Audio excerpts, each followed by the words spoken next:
بسم اللہ الرحمن الرحیم۔ اللہ کے نام سے جو بڑا مہربان نہایت رحم کرنے والا ہے۔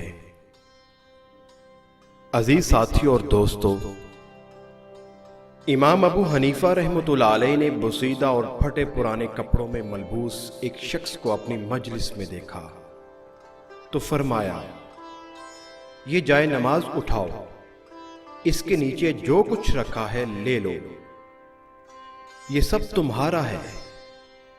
اس نے جائے نماز کو اٹھایا تو حیران رہ گیا۔ جائے نماز کے نیچے 1000 درہم تھے۔ امام ابو حنیفہ رحمۃ اللہ علیہ نے فرمایا، یہ سب لے جاؤ اور اس سے اپنی حالت درست کرو۔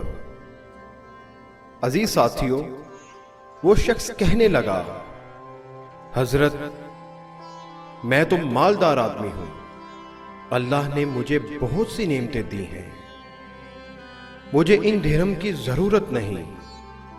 اس کی بات سن کر امام ابو حنیفہ رحمۃ اللہ علیہ نے فرمایا کہ اللہ تعالیٰ اس بندے کو پسند فرماتا ہے کہ اس کے بندے پر اللہ کی نعمتوں کے آثار ایک دوسرے کو نظر آئیں۔ تمہیں چاہیے کہ اپنی حالت ٹھیک رکھو تاکہ تمہیں دیکھ کر تمہارا کوئی دوست غم زدہ نہ ہو۔